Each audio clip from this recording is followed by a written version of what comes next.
যে বাংলাদেশের ছাত্র জনতা কেন ছাত্র শিবিরকে অনেকে আমরা গ্রহণ করতে পারিনি, এর কারণ কি? ছাত্র শিবির আজকে সেই উত্তরগুলো দিয়ে যাবে। আমরা অর্থাৎ একটা সংগঠনের প্রোগ্রামে এসে তাদের সমালোচনা করার সুযোগ দেয়া এবং সেটা আমন্ত্রণ জানিয়ে দেয়া, এটা কিন্তু সাহসিকতার পরিচয়।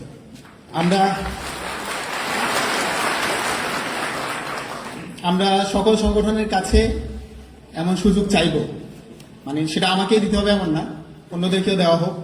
তাহলে ছাত্র রাজনীতির প্রতি শিক্ষার্থীদের যে আকাঙ্ক্ষা, শিক্ষার্থীদের যে চাওয়া, সেটা কিন্তু উঠে আসবে। এবং আমরা মনে করি এই যে সমালোচনা, এটা কিন্তু আলটিমেটলি রাজনৈতিক দলগুলোর জন্যই ভালো, শিক্ষার্থীদের জন্য না। রাজনৈতিক দলগুলোর জন্য ভালো, তারা বুঝতে পারবে যে তাদেরকে কোন জায়গাগুলোতে আসলে পরিবর্তন আনা উচিত। তো ছাত্র শিবিরকে এর জন্য ধন্যবাদ জানাতে হয়, তারা এই ধরনের একটা আয়োজন করেছে এবং উন্মুক্ত একটা মঞ্চ রেখেছে যেখান থেকে প্রশ্ন আসবে। তো আমরা আশা করব তাদের কাছ থেকে দীর্ঘদিনের যে অজানা প্রশ্নের উত্তর, সেগুলো আমরা পাবো। সেই জায়গা থেকে আমি নিজেও কিছু প্রশ্ন রেখে যেতে চাই যে বাংলাদেশের ছাত্র জনতা কেন ছাত্র শিবিরের 48 বছরেও অনেকে আমরা গ্রহণ করতে পারিনি, এর কারণ কি? ছাত্র শিবির আজকে সেই উত্তরগুলো দিয়ে যাবে, আমরা সেই প্রত্যাশা করে আমি কিছু প্রশ্ন রাখছি। জামাত বা শিবির, প্রথমে আমি জামাতকে যুক্ত করলাম, এর ব্যাখ্যা আমি পরবর্তীতে দিব।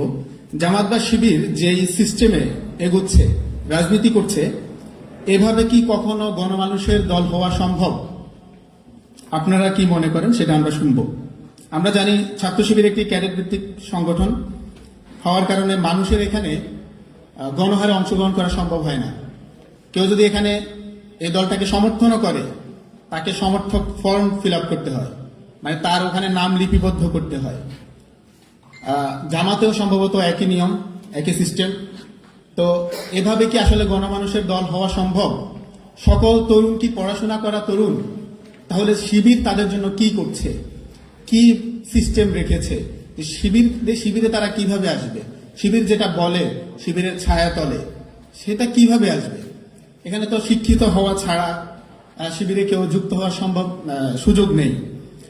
এই প্রশ্নের উত্তরে আমি চেয়ে গেলাম। এরপর হচ্ছে ছাত্র শিবিরের, এই প্রশ্নটা আমাকে একজন পাঠিয়েছে, সেখান থেকে করছি। ছাত্র শিবিরের সংবিধানের 50 নং ধারা অনুযায়ী শিবিরের সাথে সংশ্লিষ্ট যেসব ছাত্রের শিক্ষা জীবন সমাপ্ত হবে, তাদেরকে নিয়ে এই সংগঠনের একটি ভাতৃ শিবির গঠিত হবে। সেটা কি আদৌ গঠিত হয়েছে, নাকি এর মাধ্যমে জামাত ইসলামীকেই ইন্ডিকেট করেছে ছাত্র শিবির? এই প্রশ্নটা আমরা রেখে গেলাম। ইদানিং আমরা দেখি যে শিবির নিজেদেরকে জামাত ইসলামের ছাত্র সংগঠন হিসেবে স্বীকার করছে না। এটা কি শিবিরের রাজনৈতিক নতুন কোন পলিসি কিনা? যেমন ছাত্রলীগ পরিচয়ে বা বিভিন্ন দলের পরিচয়ে ছাত্র শিবির যখন হলে ছিল এবং শিবির পরবর্তীতে বলেছে এটা তাদের রাজনৈতিক স্ট্র্যাটেজি ছিল। আমরা কি ভবিষ্যতে শুনতে পাবো যে আজকে যে শিবির অস্বীকার করছে তারা জামাতের অঙ্গ সংগঠন না, এটা তাদের 2024 সালের বা 25 সালের রাজনৈতিক স্ট্র্যাটেজি ছিল? এরকম কিছু আমরা শুনবো কিনা?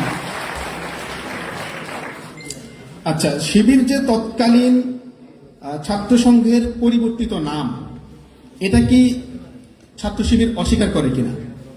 নাকি ছাত্র সংঘ স্বাধীনতা বিরোধী ছিল, স্বাধীনতা যুদ্ধের বিরোধী ছিল বলেই শিবির আজকে অস্বীকার করতে বাধ্য হচ্ছে ছাত্র সংঘ তাদের ছাত্র সংঘের পরিবর্তিত নাম ছাত্র শিবির না? তো ছাত্র সংঘের অবস্থানটা শিবির ক্লিয়ার করতে হবে। আমরা সম্প্রতি লক্ষ্য করছি ছাত্র সংবাদ শিবিরেরই একটি মাসিক পত্রিকা, যেখানে সম্প্রতি মুক্তিযুদ্ধ বা যোদ্ধাদের নিয়ে বিতর্কিত মন্তব্য ছাপানো হয়, তখন শিবির কেন এর দায় নেবে না? বর্তমানে আমরা দেখছি রাজনৈতিক দলগুলো যে কোনো বিষয়ে বিতর্ক সৃষ্টি হলে দুঃখ প্রকাশ করছে। এটা আমরা মনে করি রাজনৈতিক একটা গুণগত পরিবর্তন হচ্ছে। শিবির কেন এসব ব্যাপারে অভ্যস্ত হচ্ছে না? নিজেদের দায় স্বীকার করা, দুঃখ প্রকাশ করা, নাকি শিবির মনে করে তারা ভুলের ঊর্ধ্বে? যদি এটা মনে করে তাহলে আমরা বলে দিতে চাই বাংলাদেশে কোনো রাজনৈতিক দলই ভুলের ঊর্ধ্বে না। শিবিরকে এই জায়গায় নিজেদেরকে পরিবর্তন করা উচিত। আর এই সংক্রান্ত প্রশ্নটা আমি রেখেই গেলাম। আমরা শিবির নেতাদের মুখে প্রায় শুনি জামাতের সঙ্গে রাজনৈতিক কোনো লেজর ভিত্তি না থাকলেও আদর্শের মিল থাকার কারণে তারা জামাতের সাথে রাজনীতির মাঠে কাজ করে। তো আমার প্রশ্ন হলো, শিবির কি মনে করে ৭১ ইস্যুতে জামাত ইসলামীকে জাতির কাছে ক্ষমা চাওয়া উচিত বা নিজেদের অবস্থান পরিষ্কার করা উচিত? আর যদি সেটা চেয়েই থাকে তাহলে জামাত যদি ক্ষমা না চায় তাহলে কি শিবির জামাতের সাথে কাজ করবে? এই বিষয়টা আমরা ক্লিয়ার করতে চাই। আমরা শুনি ছাত্রলীগ, ছাত্রদল সহ ক্রিয়াশীল সকল সংগঠনে শিবিরের সাবেক নেতৃবৃন্দ নেতৃত্ব দিয়েছেন বা থাকেন।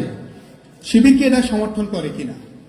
আর যদি সমর্থন না করে তাহলে ছাত্র শিবির কেন তাদের পরিচয় প্রকাশ করে না যে আমারই সাবেক নেতা ছিল, কর্মী ছিল, এখন সে ছাত্রলীগ করছে বা অন্য কোনো দল করছে? এই জিনিসটা আমরা পরিষ্কার হতে চাই। সর্বশেষ হচ্ছে শিবির মেড ব্রিলিয়ান্স, এরকম সবগুলো আয়োজনে আমরা ছাত্রদের থেকে একটা প্রশ্ন, কমন একটা প্রশ্ন দেখেছি। ইসলামী ছাত্র শিবিরের নেতারা ইসলামিক লেবাস কেন মেনটেন করে না? অন্তত বাংলাদেশের প্রেক্ষাপটে তো এদেশের মানুষ দাড়ি টুপিওয়ালা মানুষদেরকে ইসলামিক দলের নেতা হিসেবে দেখতে চায়, তাই না? তাহলে ছাত্র শিবির কেন এটাকে গ্রহণ করছে না? বা শিবির এই বিষয়ে কি ভাবছে? নাকি শিবির নিজেদের মতো করেই ইসলাম প্র্যাকটিস করার সিদ্ধান্ত নিয়েছে? ধন্যবাদ। এই ছিল আমার প্রশ্ন। আমরা আশা করছি আপনাদের মধ্য থেকে আরো অনেক প্রশ্ন আসবে এবং যে বিষয়গুলো আমাদের মধ্য থেকে আসেনি সেগুলো আপনাদের মাধ্যমে আমরা উত্তর পাবো। এই বলে আমি আমার বক্তব্য শেষ করছি। আসসালামু আলাইকুম।